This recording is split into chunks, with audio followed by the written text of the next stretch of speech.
So, okay, let's move on to the next topic. This is where we received the most questions on, and so please share with us the public health order and the whatever updates we are waiting for and what you've heard, and then we can go through some of these questions as well. So over to you, Sue.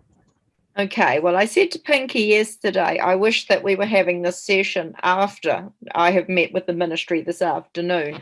The health order was published over the weekend, and I have gone through it around vaccination. So we know what's going on with mandatory testing, but when it comes to the vaccination, all we've got so far is the legislation, and it's come out over the weekend, and the guidance from the Ministry of Education has not yet been received. So I wish I could be more, I don't want to sound like a ministry person hedging around on this, but we do have to be cautious about what kind of advice we give until the, so this is the health order itself.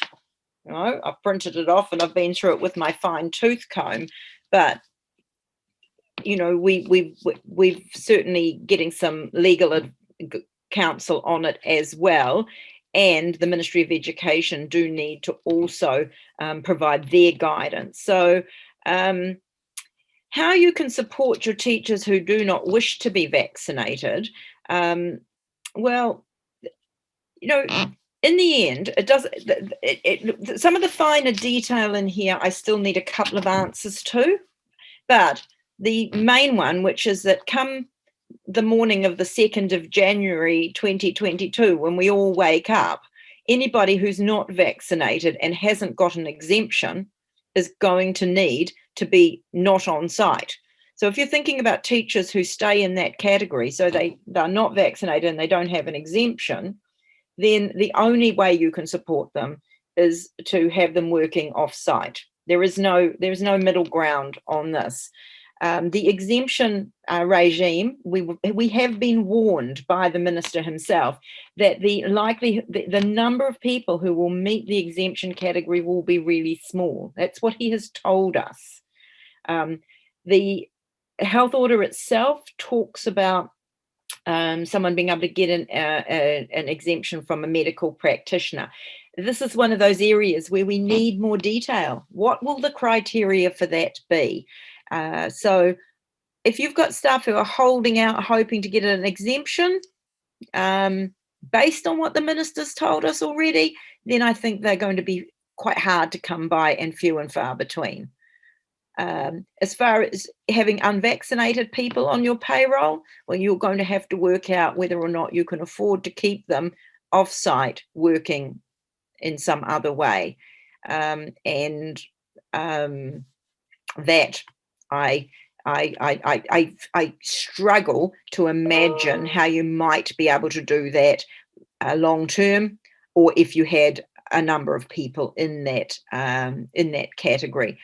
I think that because of the mandatory nature of this, then I guess your job is to encourage people. And I'm not going to come out as a pro-vaccinator and push or any of that sort of stuff. But really, if anybody wants to stay in this career and work on site with children, and they don't have a reason for an exemption, then they are going to need to be vaccinated.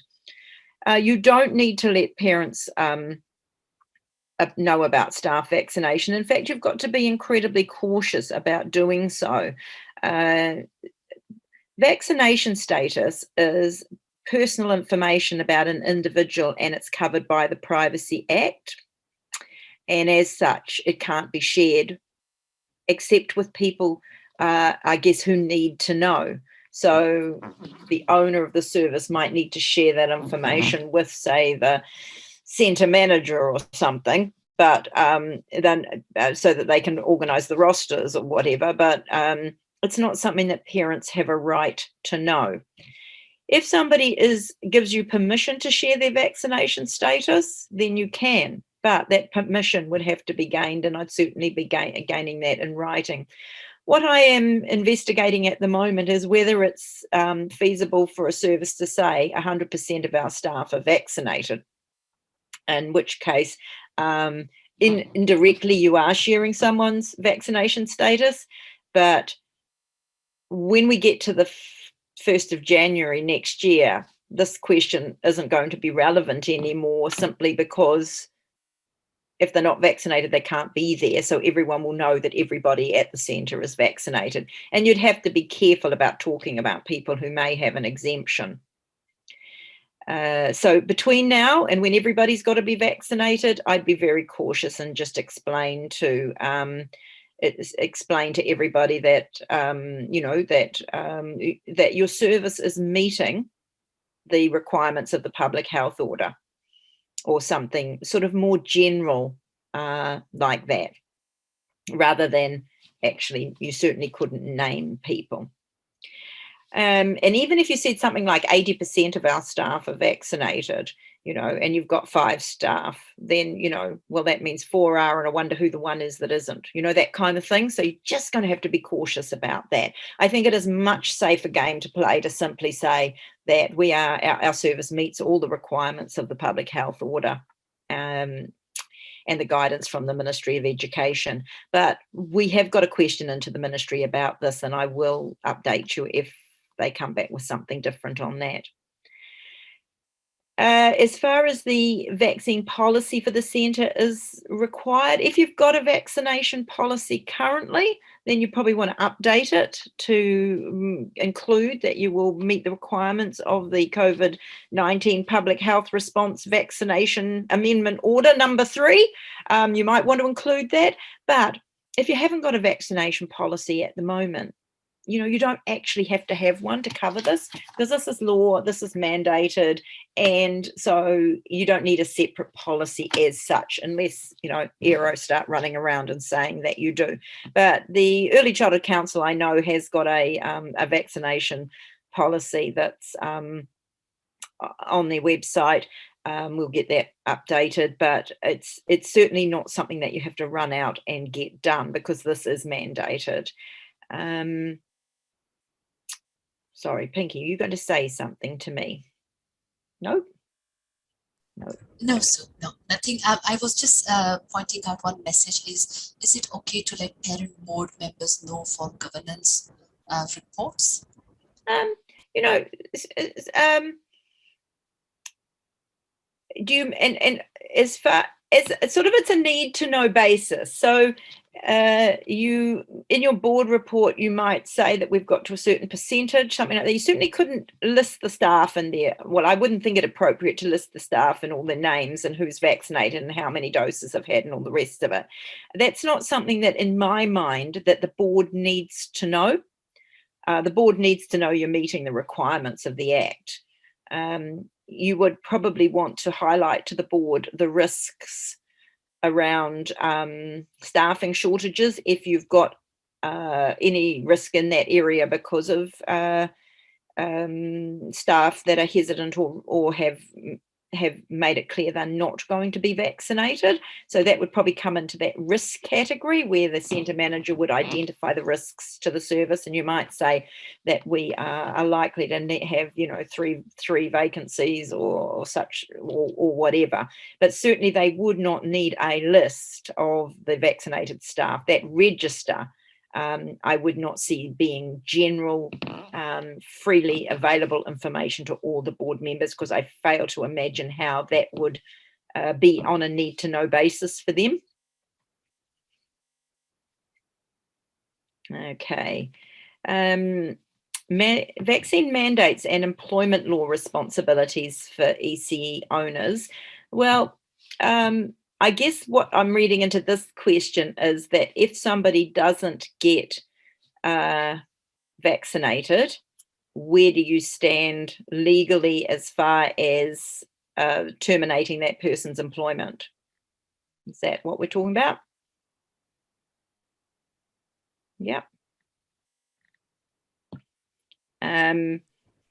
Sorry, Sue, it's not clear, but looking at the other couple of questions that follow later on the same list, I think, yes, I guess they are wanting to understand what are the implications. Yes. Sure. Okay. Well, because this is a mandated requirement, You know, it's not a redundancy. It's not, you know, we're not going down that path. It's not disciplinary action. It's not the normal things that happen when somebody's, you know, if a job disappears, you might make the person redundant after a process. If somebody doesn't follow whatever the requirements are of the job, you know, you might go through disciplinary action around that. But this is neither of those things. This is a termination of employment on the basis that the person can no longer do the job. And like all employment law, the best thing to do is to seek advice if you're in that situation, and to make sure you follow that advice, and that the key things, both with the mandatory testing for unvaccinated people that's going on at the moment, because you're in that regime if you're in level 3. So those of you that are sitting there in Auckland at the moment, if you've got unvaccinated staff, will be in a weekly mandatory testing situation. For the rest of you who aren't in level 3, so sorry, Auckland and parts of the Waikato, you will be in a weekly mandatory testing situation. For those of you that are in the rest of the country, the testing doesn't apply. But when we get to the vaccination, then it's going to be then the situation is going to be that you're going to need to, in both cases, let people know what the expectations are of them.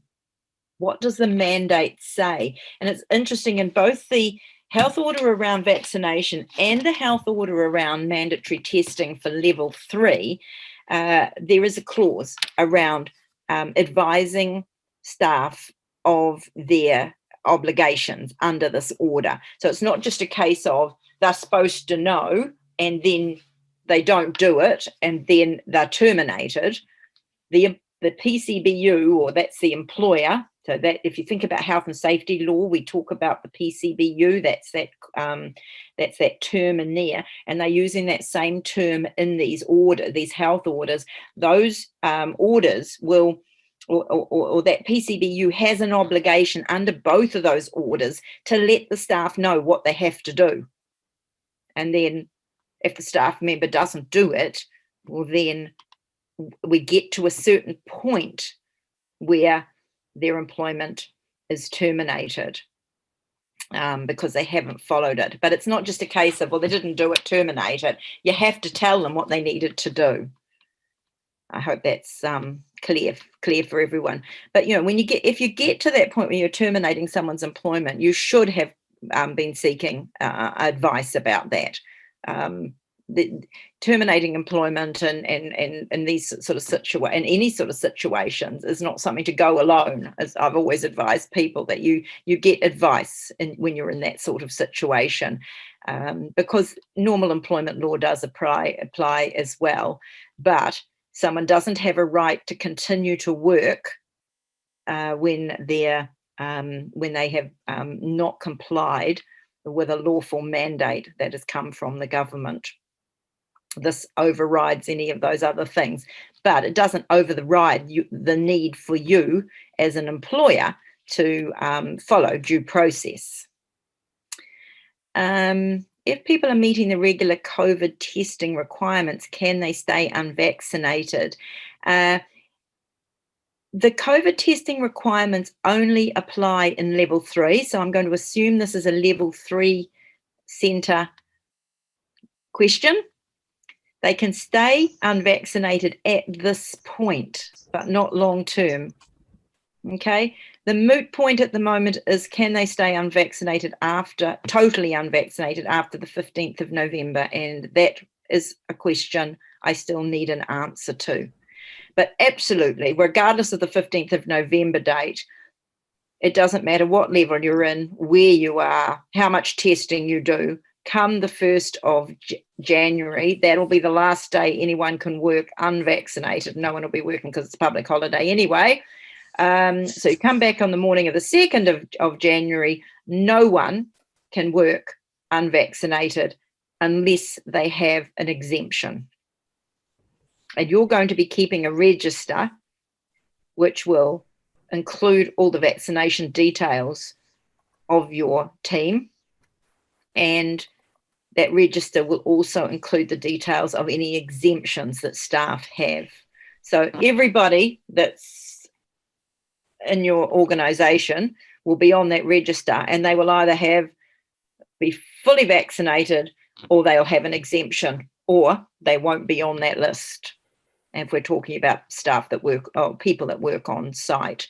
So there isn't an ability to continue to work past 1 January 2022 and be unvaccinated and just get tested, as I say, unless you've got one of those exemptions. But for now, in the current situation, if you're in level 3, the testing regime, the weekly testing regime applies. If you're in level 2, then there is no testing requirement. So if you're in level 2 and you've got unvaccinated staff, no doses at all, they're good to go for now. And the moot point is, at the moment, the one I can't answer for you is that 15th of November date, which I'm waiting for an exact answer on, and you'll hear about that very soon, because we should have an answer on that before this day ends. And I'll send that through to Pinky so that she can share that with you, just in case you don't get stuff through the Early Childhood Council. But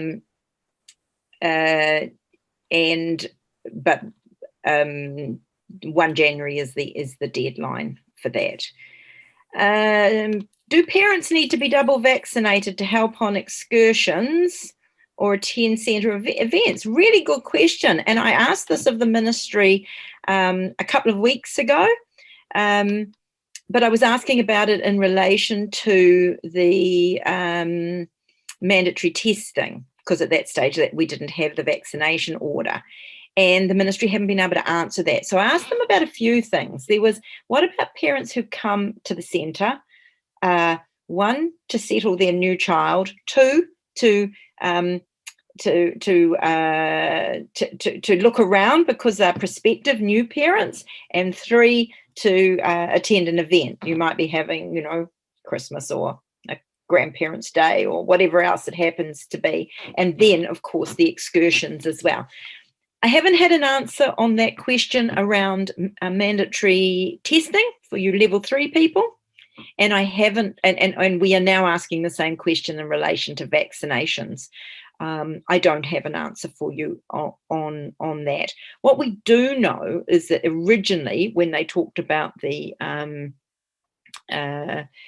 certainly with the mandatory testing, was that they said that parents who stayed as parent help, so with the parents that come in as volunteers, those ones, they are covered by the order.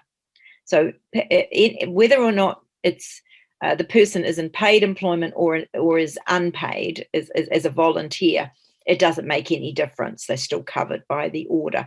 But these little bits around the margins, like coming to an event, going off on an excursion, we don't know. And I'm not sure if the ministry knows just yet either, because they're taking a long time to answer my question on that one. But we did send them a follow-up this morning. So hopefully in this afternoon's meeting, we might get a bit of a steer on that. What would happen if my teacher refused to get a vaccination? Should I be looking for a replacement now? Well, this is, a really good question, especially if this 15th of November date ends up being a hard deadline, because not that far away now, is it? 2.5 weeks.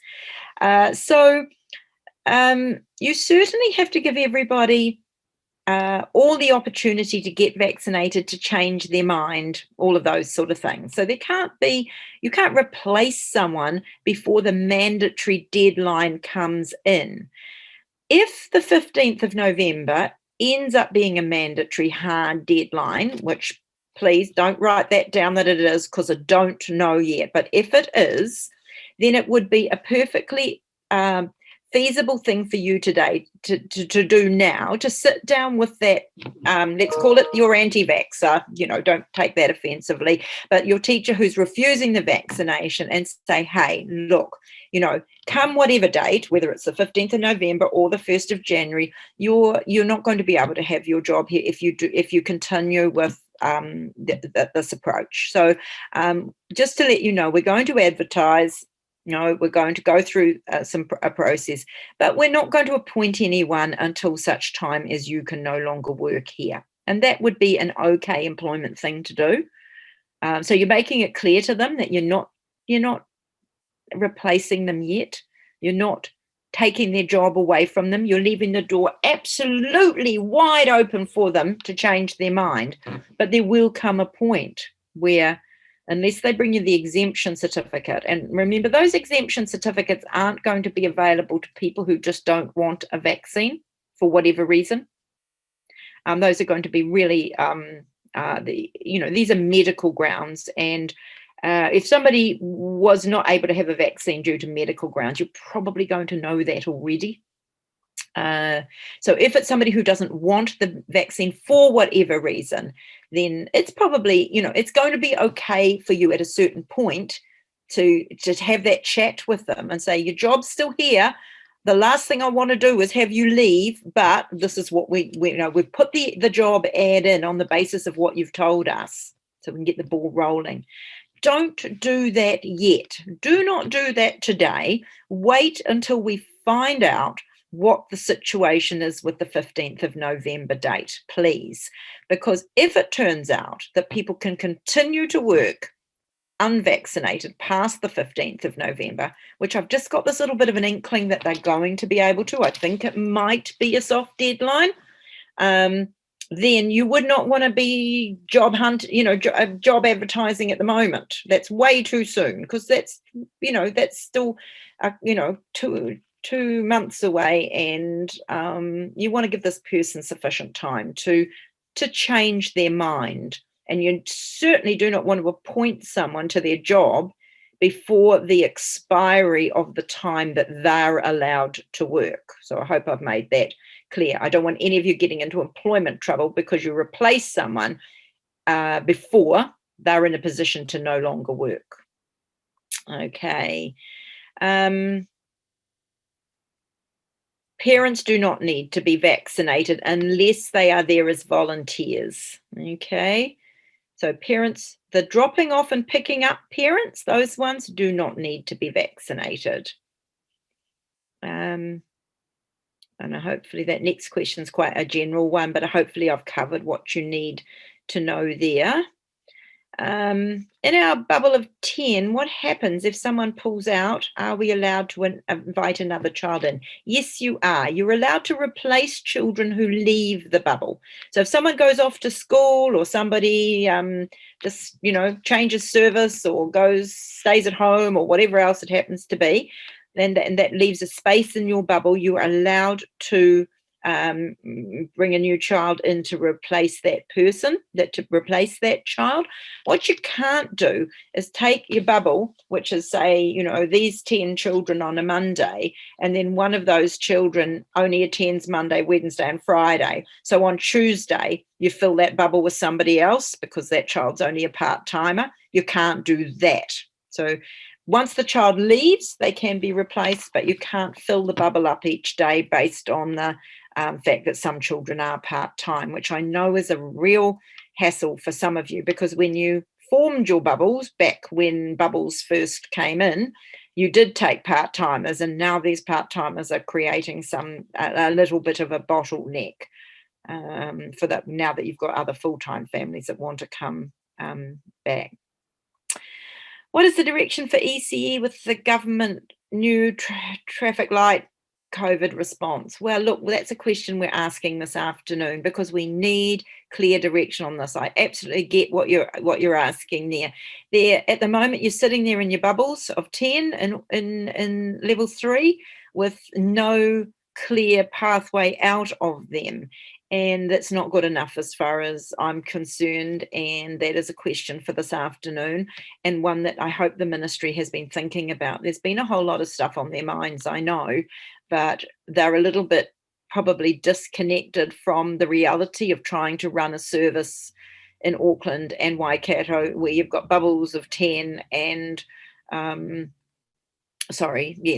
you've got your bubbles and your and these things are either unsustainable from a viability point of view, or where you've got a lot of pressure from families who had that belief that they would be able to come back, but you're the one standing there at the front line going, we just can't fit you in. And I've seen all manner of creative ways of dividing up rooms to make more bubbles and all the rest of it. But in the end, there's only so much you can do. So I can't answer that one, but I really, really hope somebody's thinking about it and imagining that when we're in the traffic light system, that the bubbles will go and something else will come in. How do we assist a pregnant staff member who has had both vaccinations but is hesitant about returning to the workplace? So again, I'm assuming you're in level 3. In that situation, that staff member, I mean, you can encourage your pregnant staff member who's hesitant to talk to those people who can provide her with good advice about it being safe. You can, she can talk to her midwife or her medical practitioner. She can speak to other family members and so forth. You can reassure her about the things that your service has put in place to keep everyone safe, including her, and that you've gone through that health and safety kind of risk assessment to ensure that your practices in your service will keep her and her baby safe. But in the end, if she chooses to not come back to work, then she's on some kind of leave, because she hasn't got a reason not to be back at work from an employment point of view. So you could choose to support her in some other way and let her stay at home and give her other work to do and so forth if you choose to. But if that's not sustainable, if you can't do that, then she's on some kind of leave, and that's the conversation that you're going to need to have her. What sort of leave is she taking? It's probably going to be, it's either does she want to take her annual leave now? Does she want to go on unpaid leave? What does she want to do? Because your service may not be able to support her financially to be able to stay at home and work from home. I don't know what your situation is, but that may not be an option. And it's certainly not a requirement of the service to do so. But I'd really encourage her to, or encourage you to encourage her to talk to people to give her that comfort about coming back to a safe place. Okay, adding another bubble for more need from school teachers. Options available if we have to split the existing bubble by age. Well, the only way you can add another bubble is if you can do so safely. So how are you going to do that in your, and I mean, it mostly comes down to the physical environment of your service. Can you create another space that another bubble could use exclusively? And without knowing the layout of your building, I can only sort of guess that if you had another space, you might be using it already. But I have seen people putting up petitions and rolling out bits of plastic and all sorts of things. Because if you do divide a room, so say you've got a room that normally has, let's just pretend you normally have 20 children in that room, and you've got enough room for 20 children at the extra 3 square meters, then, or the 3 square meters instead of the 2.5, and you can split the room, you've got to be able to split the room floor to ceiling. And that is probably the biggest challenge, how you're going to create some kind of barrier so that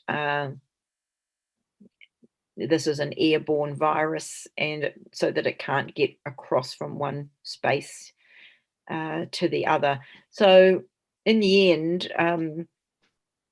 if you've got more demand, then you can safely accommodate in bubbles, which meet the requirements of being separate spaces with floor to ceiling partitions. Then you're going to have to turn those families away, and that's really tough when you've got school teachers, parents. I know, especially given that people seem to have a bit of an expectation that you're going to be able to cater for everyone, and the reality is, for a lot of you, you cannot cater for everyone, and that's what you're going to have to say. You're going to have to say we have to meet the requirements of the Ministry of Education bubbles, and we're already at capacity and we do not have any more space. I did have talked to somebody recently who'd said that they had some families who they'd taken back who were in not as high a need as some families that have since come back. And so they've kind of bumped some folk off, and the families have understood. So they've talked to them and they've said, hey, you know, I know we gave you a space, but we can't have, you know, we've got other higher need people at the moment, but I don't know how well that would go down. You'd know your families way better than me. And when it comes to the committee members made up of parents also needing to be fully vaccinated, it's going to depend on what role those committee members have.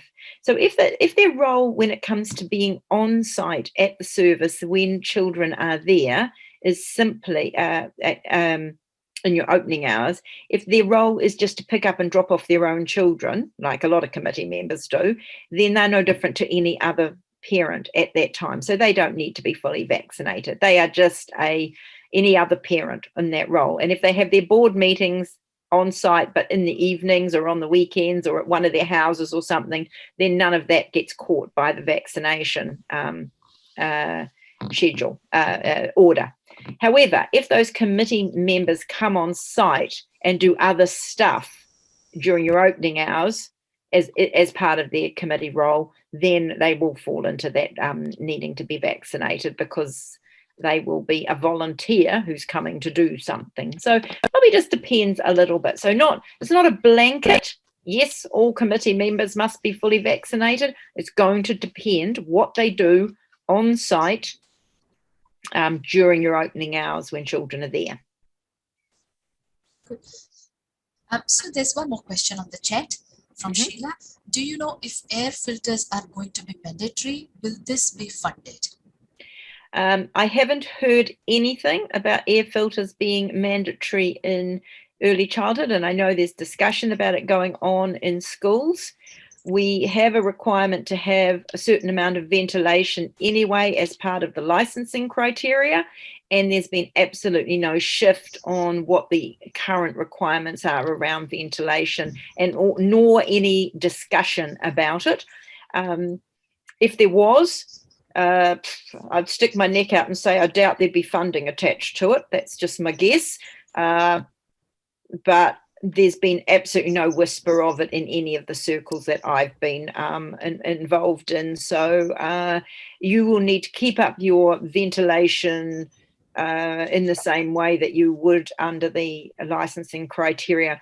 And if you do start dividing up your spaces to create extra bubbles, it's something that you really need to be incredibly mindful of, that you don't create spaces that are not well ventilated because you've put up plastic walls and dividers and so forth. So just thinking about what is currently required in the way of ventilation, and then ensuring you don't in any way hinder that by creating more bubbles. To be perfectly honest, you're better to continue to cater for less children, although that's hard both financially, but then to create a risk.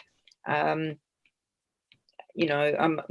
kind of feeling with all of this is that if you create a risk and then there is a COVID outbreak in your centre, it's going to be a really big problem if it turns out you've not complied with testing, if you've not complied with vaccination, and you've not complied with ventilation requirements. And I guess that sort of to round this sort of stuff off about vaccinations, that's really the issue, isn't it? Because it is an offence to not do the testing, but who's going to come out? No one's coming out to inspect your testing register. I can't see it. The risk is what happens if there's a COVID case that comes to your service, and then the Ministry of Education and Health are there, and they're looking at your register and saying, hey, you haven't done the testing. People didn't get tested before they came back to work tomorrow. And that to me is the risk. It's the risk to your reputation.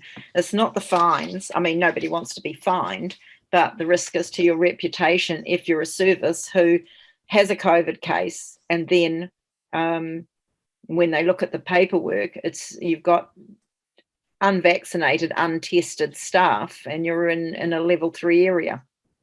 And that's a risk I think is too big to take from a health point of view and a reputation point of view. So well, these are mandatory requirements, so just make sure that you're following them. So tomorrow's D-Day for the testing.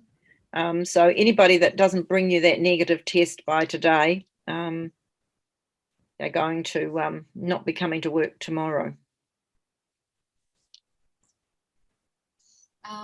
Thanks for that, Sue. So before we move on to the next topic, Fanu, just letting you know that we are halfway through it. We are through 2 major topics. They were the heavy topics. We will now be going into funding. Sure. And there is one more message. I'm just going to read that out for you very quickly, Sue. So Kiri is asking, is there a way for ECC to find out how many centers in this outbreak, namely Auckland, have been COVID exposure events with positive cases? This is not shared usually as the centers are not places of interest, as all contacts can be traced. I would like to know how risky this is for our services to provide figures to staff who are nervous. Right. Really good question, and no one's talked about it. There's just been the odd time it's been in the media, but I'm even wondering who would even be collating it, to be perfectly honest. I don't know, but we can ask. Yeah, we can ask. So you'd sort of, I guess this is information that would be useful for you for your doing your own risk assessment. Is that kind of what you're thinking? So Vanessa, you can unmute yourself and maybe you can just talk to Sue very quickly. That'd be great.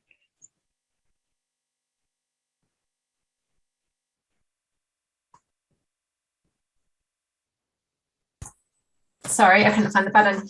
Yeah, and I'm just curious because I know that at the beginning of this outbreak, there was a centre. I felt very sorry for them, they were named, but then it was removed from the locations of interest because obviously in a centre situation, we know who's coming into the centre at all times and everybody's signing in or whatever. But it got me thinking that obviously that was removed, and this is a huge topic for all of our staff, and I just wondered whether this MOE has actually been collecting this. They would know. It has to go to MOE. If you would get a case, it would have to be reported. So I just sort of wondered whether they are really documenting and working through this effectiveness of this policy of having ECE open at this level and how risky it really is, because obviously children aren't vaccinated. Yes, it's a really good question, Kerry, and I haven't. Sorry, it's Vanessa, because I just see Kerry's. Oh yes. Oh, sorry. Oh, it is. I thought I recognised it. I didn't get the link today, so I just very kind of sent me. No, it is a really good. It's a really good question, and I don't think I've heard. No, I'm not even saying think. I know I haven't heard it asked at any of the forums I've been to. And it's something that centres wouldn't be advertising, because regardless of them doing everything correctly, nobody wants to be known for that, because media are never kind. No, so, correct. And I've heard, I know the names off the top of my head, and I won't be repeating them here today, but I know the names of 3 services where there have been cases, but they've come across my desk in a different way. So how many others there would be, we would not know. And I guess some of that statistics that would be, you'd think the ministry would be interested in, would be how many were introduced by a staff member, how many were introduced by a child, or how many were introduced by a parent, because each one of those carries a different risk, factor. I mean, I know our own granddaughter is in New South Wales and Sydney, and she goes to a centre over there, and they have been open all the way through. They have sort of different rules over in Sydney, and she has been they were stood down for 2 weeks while the service was deep clean. So a parent brought COVID to the centre at drop-off, and one of the children had it that was attached to that parent. Now, it wasn't in Naya's room, but the whole centre was closed down, and then they came back progressively. So, you know, but that also, you know, doesn't make the news. I would imagine it's just simply that we know about that one because that was our own grandchild was there, and it didn't seem to be particularly big deal over there. It was just a matter of course, this is what happens, and then they went back kind of thing. So you're right, the ministry should be collating it, and so we should be looking at where those risks are. So I think it's probably the sort of question I'll put in writing to the ministry. Because I think, you know, if I just ask for it at an ECAC meeting or something, you know, they just kind of bat me away. But I think it would be really good to discover that information properly probably under the Official Information Act or something. It's probably useful. And I just sort of, I guess the back thought on that is that for those centres who would experience this, it could potentially impact them quite negatively with their confidence level for parents and potential reputation or success rates going forward. It absolutely shouldn't, but we know that people will have an opinion and a fear base around hearing such news. Yes, well, you know, certainly the media were all over one of the cases that were in Auckland, and they filmed the service from the outside. So, you know, and I recall that this is you know, going back a few weeks now, but I haven't seen another case like that where the media have done that since. So whether or not that's why the Ministry of Health are no longer putting them up as locations of interest. Could be quite detrimental overall to ECE if it was. You know, I guess that applies to everybody, doesn't it? That gets named as a place of interest. You know, poor old Countdown, they're a place of interest just about every second day at the moment. Totally. Thanks, Sue. Yeah. No, really good question. I'll pass on a couple of more questions as well to you. So I'll send it to you in an email, which you can also post to the ministry. Okay, so we are on the forever hot topic